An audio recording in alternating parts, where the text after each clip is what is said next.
Suspense. Tonight, The Night Man, starring Virginia Bruce and Richard Wolff. Suspense, presented for your enjoyment by Roma Wines. That's Roma, Roma Wines. Those excellent California wines that can add so much pleasantness to the way you live, to your happiness in entertaining guests, to your enjoyment of everyday meals. Yes, right now a glassful would be very pleasant as Roma Wines bring you Suspense. This is the Man in Black, here for the Roma Wine Company of Fresno, California, who tonight bring you as stars Miss Virginia Bruce and Mr. Richard Wolff. They appear in The Night Man, a new study in terror by Lucille Fletcher. It is a story of dark midnights and of a woman to whom the familiar face and voice of murder return for vengeance. But before we raise the curtain on our suspense play, here is a message from Roma Wines. In many foreign countries where discerning tastes have found Roma wines, they are an inexpensive luxury, imported and treasured. For Roma wines are in every sense fine wines from the choicest vineyard country of California. They are products of age-old winemaking skill, aided by modern quality controls and tests that assure unvarying excellence of taste and character. Yet, Roma wines cost you mere pennies a glassful. Such enjoyable flavor and constant quality, such low cost, such high wine value, have made Roma by far America's largest-selling wines, enjoyed by millions with meals when entertaining any time. Try Roma wine yourself. Tomorrow at dinner, no matter what you are serving, place on the table a cool bottle of ruby red, hearty Roma California Burgundy. See how much new zest it adds to food, how it makes a real occasion of even the simplest meal. To enjoy this extra mealtime pleasure, just ask your dealer for Roma, Roma wine, made in California for enjoyment throughout the world. And now with the performances of Virginia Bruce as Stella Rhodes and of Richard Wolff as the Night Man, we again hope to keep you in suspense.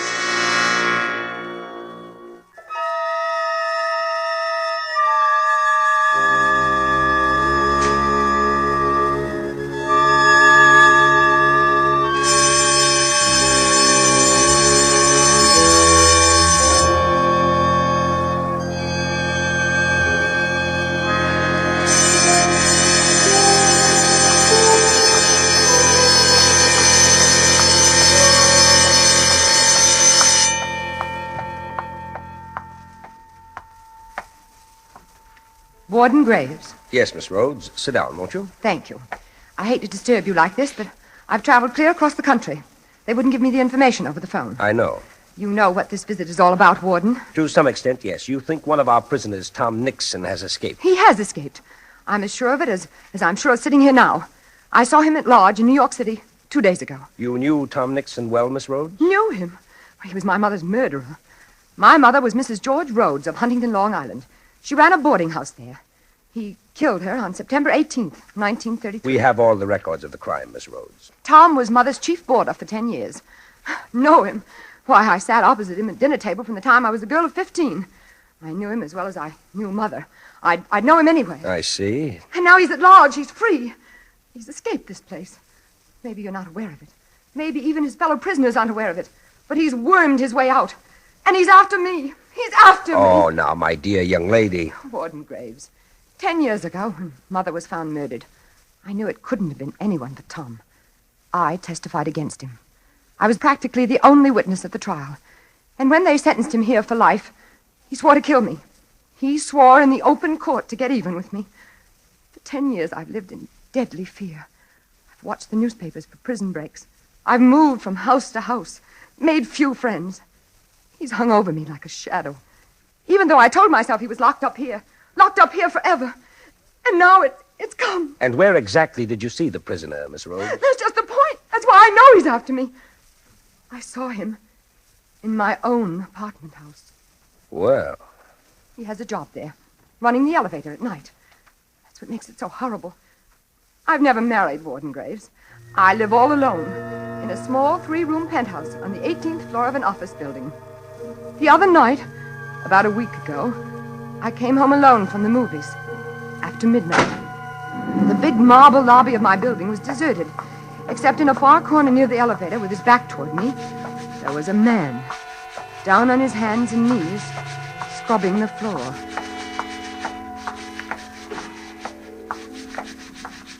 Good evening. Evening.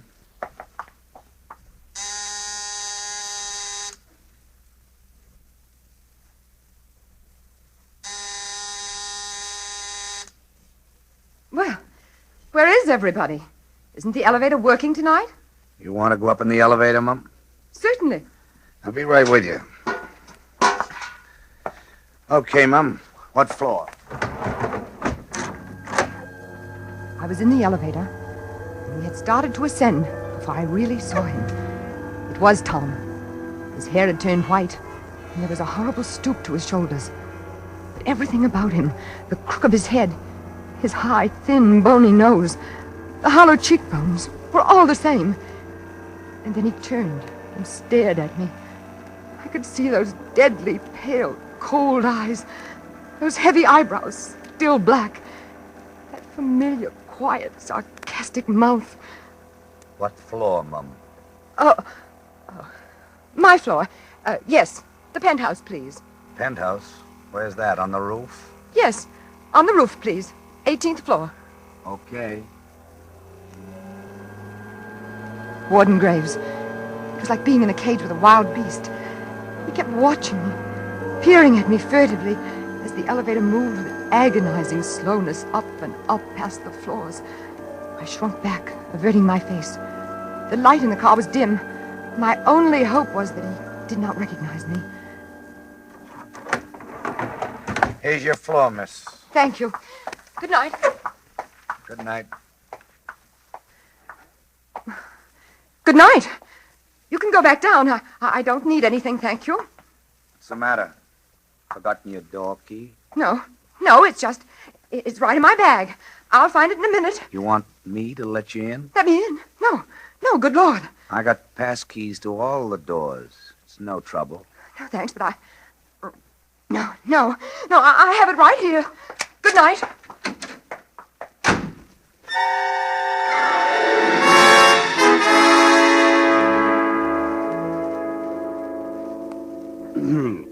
And that was the first time you saw him? Yes. Oh, I wanted to die. I didn't know where to turn. And that was all he did or said? Yes, but it wasn't so much what he said as the awful resemblance, the feeling that he was only playing with me, torturing me like a cat with a mouse. Warden Graves, I didn't even have a phone. I've always been afraid to be listed in the phone book. And the only way up to that penthouse was by that one elevator. I was trapped up there, at his mercy whenever he wanted to come. What did you do? I spent the night crouched against the wall with a flat iron in my hand, waiting for that key to click in my lock. And the next morning? The next day, I began to wonder if it all wasn't just a dream.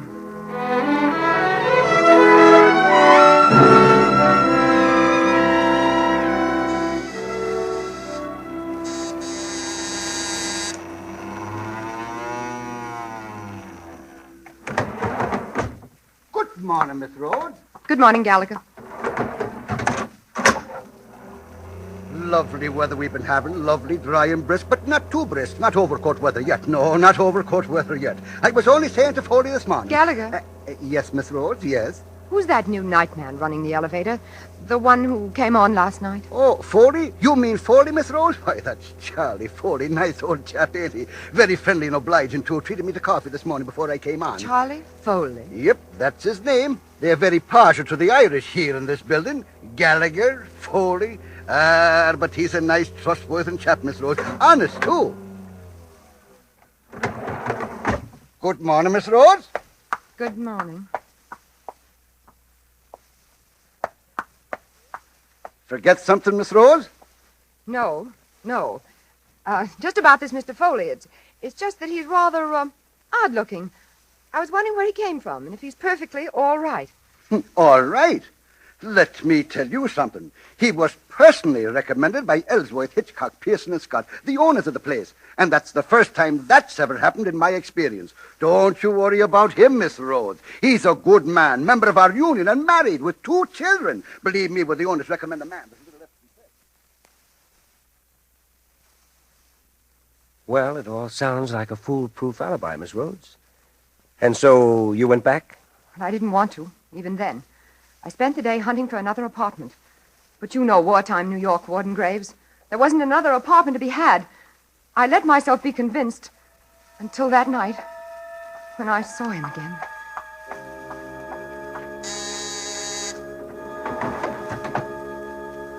Good evening, Miss Rhodes. He called me Miss Rhodes. And now there was a cruel, sarcastic smile about his lips. The kind of smile I'd seen him give to Mama. You think he recognized you then? Recognized me? Warden Graves, I haven't changed. Perhaps I've grown a little thinner. Don't you see, he'd come there only to trap me. He'd taken that particular job, plotted, schemed. Here's your floor, Miss Rhodes. It was only a question of when. When he was going to do it. When the axe was going to fall. He kept grinning at me as I stepped out of the elevator. Good night, Miss Rhodes. Good night.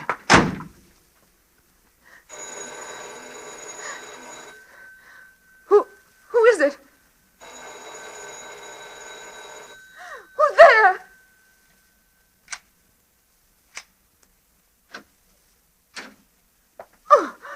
Oh, excuse me, Miss Rhodes. There wasn't any answer to my ring. What do you want? What are you doing here? It's your laundry.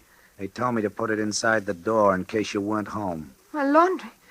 Oh, but you knew I was home. You just brought me up. That's right. Excuse me, I guess I must have been thinking of something else. Yes. I'm sorry, Miss Rhodes. Very sorry. That's all right. Good night. It was a crazy mistake. There I was thinking you could get up here some other way. But there isn't any other way, is there? No. Even the service elevator doesn't get up this far, does it? No. It's just like you're all alone here. Alone. On the roof. Yes. Tom, if you come any closer, I'll kill you to here. I'll kill you with my bare... What was that, Mum? Get out! Get out! Get out! It's my buzzer. I better answer it.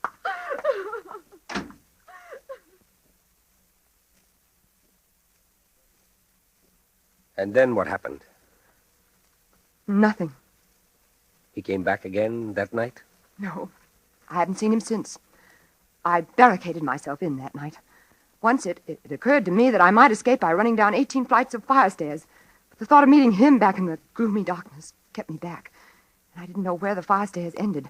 Perhaps in the cellar, where I would be utterly defenseless. It's too bad you don't have a telephone. Oh, it's horrible. The next morning, I got down to the public phone and put through the call to here. But it wasn't any use. That was the day I was out of town. Yes, but Warden, I still don't see why they couldn't have told me. After all, I was giving them information. It's one of our strictest regulations at Osawatomie State Penitentiary never to discuss any of our prisoners over the telephone. That's what they said. So you came all the way out here in person. Yes. And now you wish me to send someone to apprehend this man. I want you to bring him back, that's all. Back where he belongs. Miss Rhodes, Tom Nixon doesn't need to be brought back. He's here. Oh, no, Warden Graves. Please, I've seen him with my own eyes. Talk to him face to face. Maybe there's someone here calling himself Tom Nixon, but he's escaped. He's free. I know it. Will you just step this way with me, Miss Rhodes? No, I don't want to see him. I don't want to see his cell or talk to anybody or... Tom Nixon's dead, Miss Rhodes. He's buried in the prison yard. I'd like you to see his grave.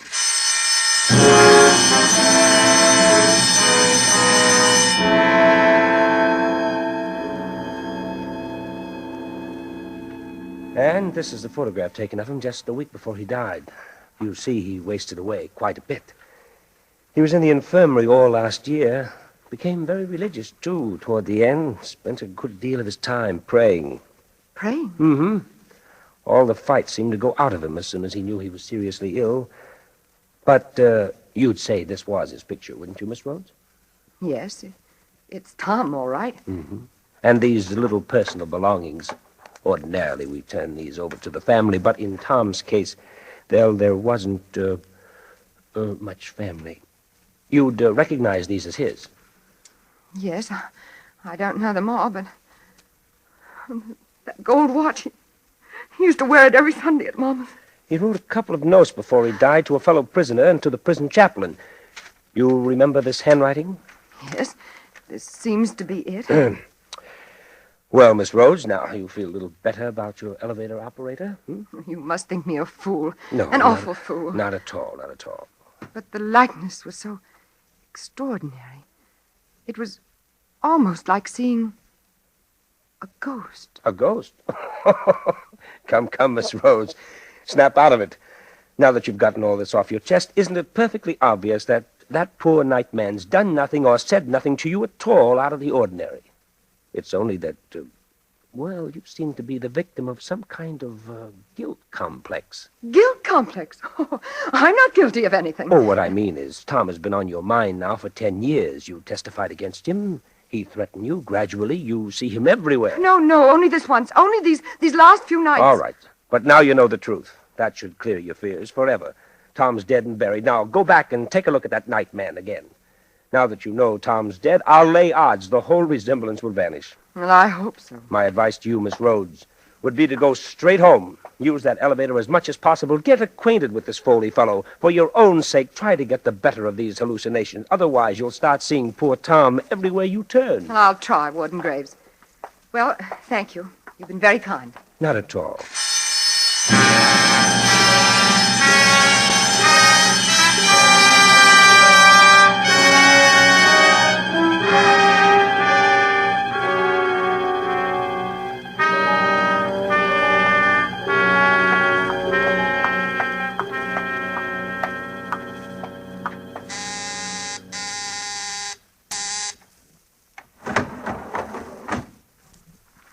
Good evening, Charles. Evening, Mum.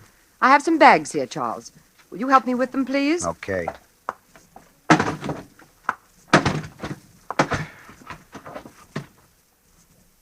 That all, Mum? Yes, thank you. This is for you, Charles. No, thanks, ma'am. I never take tips. It's all right. I'd like you to have it. I'm sure the superintendent wouldn't mind. The superintendent hasn't anything to do with it. Well, aren't we going to start? Yeah, in a minute. Been out of town? Why, yes, I have. You've gone quite a while. I didn't see you for 3 or 4 nights.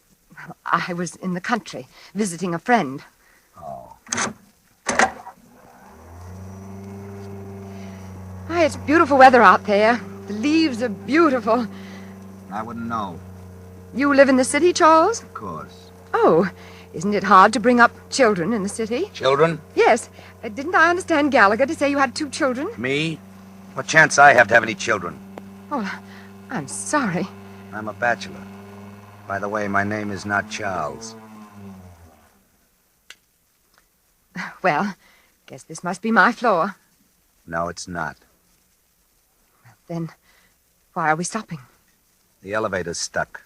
Power's been cut off. Cut off? Mm-hmm. Oh, but how could that happen? It's never happened before as long as I've lived here. Yeah? Well, sooner or later, I guess it had to happen. Isn't there some way we can get it back on? Some buzzer for the cellar or something? If the power's off, the buzzer isn't working. It's a wonder the lights are still on. The lights? Yeah. They'll go out in a few minutes, though. Then it'll be black in here. Black as a grave. Let's get out of here. Open the door. Can't. She won't budge. But you haven't even tried. I don't have to try. We're stuck between floors. The door's flush with the solid wall. Solid wall? Yeah. We're kind of bricked up in a cell. But there must be some way out of here. Isn't there a little door in the roof? Something you can pry open? Something you can climb up out of into the shaft? I don't see any. Oh, but there must be. Climb up and feel around before the light gives out. There's nothing to get hold of. It's nothing but steel and mirrors. And I'm not tall enough. stand on my bags. That's a good idea. You'll never hold me. Oh, it's all right. Just hurry. Here, the Gladstone's strongest.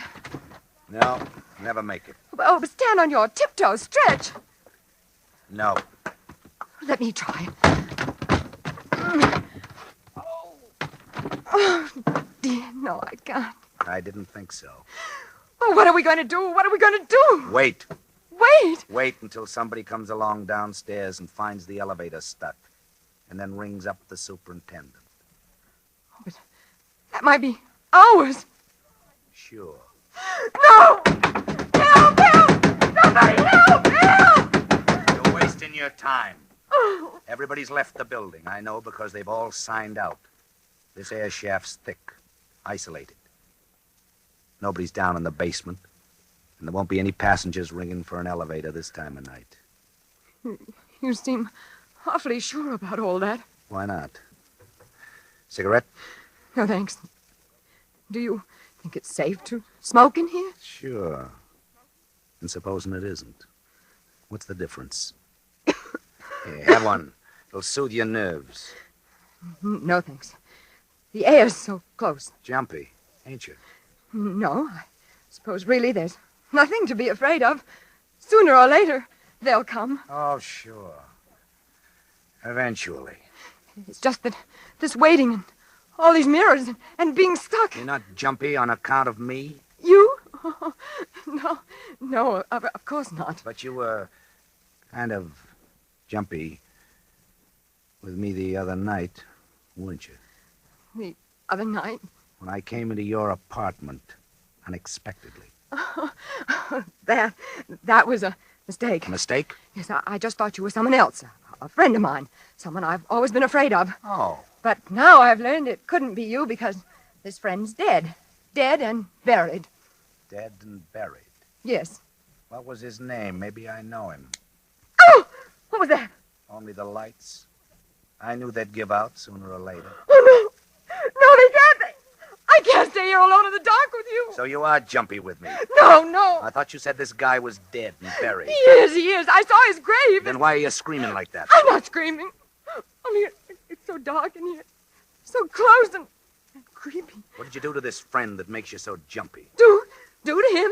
Nothing. I didn't do a thing. No? It was he. He threatened me. He was a murderer.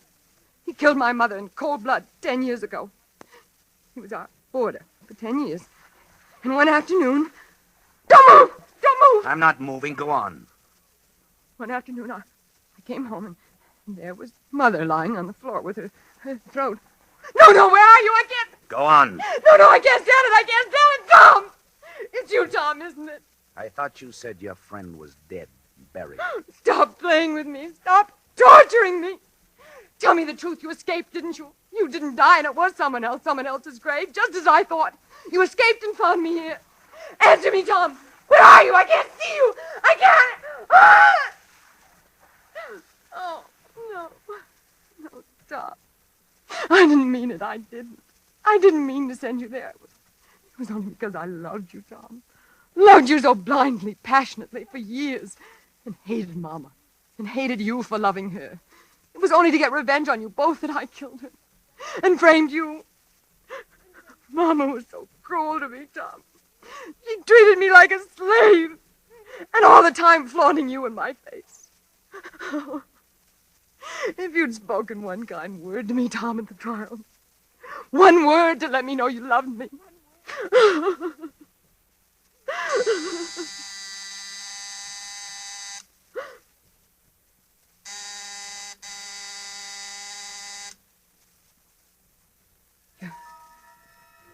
You're going to kill me, aren't you, Tom?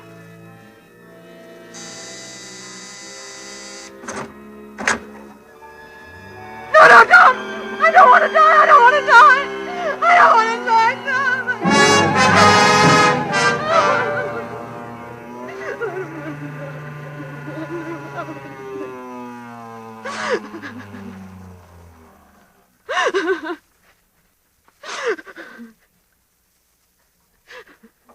Here's the lobby, Mum. You can get out here, or I'll take you back up to the penthouse as soon as we've picked up the other passenger. What? The lobby? You brought me down to the lobby. Yes, ma'am. Then you're not Tom? No, ma'am. You're not going to kill me? I'm free? Yes, ma'am.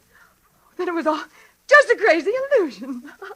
A nightmare because the power went off and you look so much like Tom Nixon. Oh, forgive me. Please forgive me for being so absurd. It's okay, ma'am. And you'll forget about those silly things I said, won't you? I didn't mean them. It was just because I was beside myself. What silly things, ma'am? Those silly things about my mother and Tom. And now, this is for you. No, I insist this time. I insist. I'm sorry, Mum. But I'm afraid I never accept tips. Oh, but you must. Particularly from people who framed my twin brother.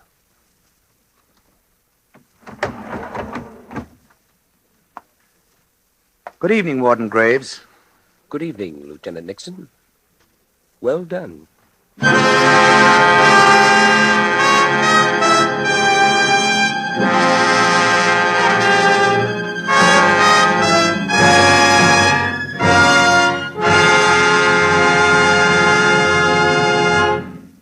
And so closes The Night Man, starring Virginia Bruce and Richard Wolff. Tonight's study in Suspense. Suspense is produced and directed by William Spear. To every woman listening tonight, I want to say a special word about making every dinner or supper you serve taste better. I want to urge you to start serving Roma wine with your meals. It's simple. The cost is very, very little, and it works magic in making food more enjoyable. You can serve Roma wine with any meal or any time in any kind of glass you wish. Serve it chilled. Try different kinds of Roma wine until you find those you enjoy most of all. Try hearty red Roma California Burgundy or the delicately delicious Roma California Sauterne. The cost is only pennies a glass, but you'll find even a pickup supper tastes like a banquet. Get Roma wines today. If your dealer is temporarily out of them, please try again soon.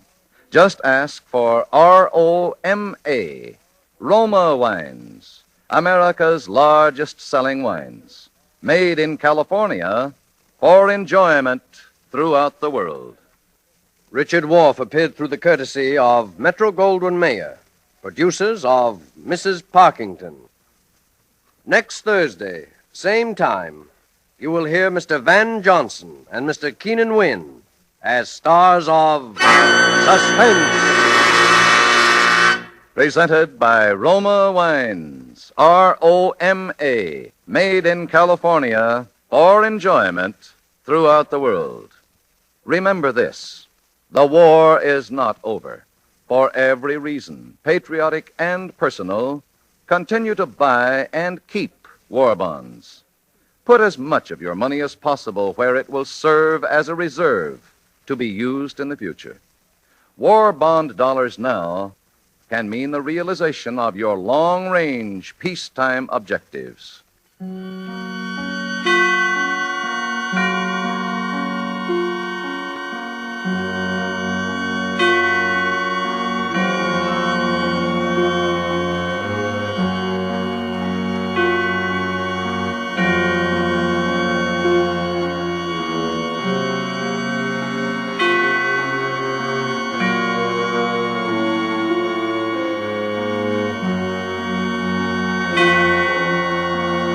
This is CBS, the Columbia Broadcasting System.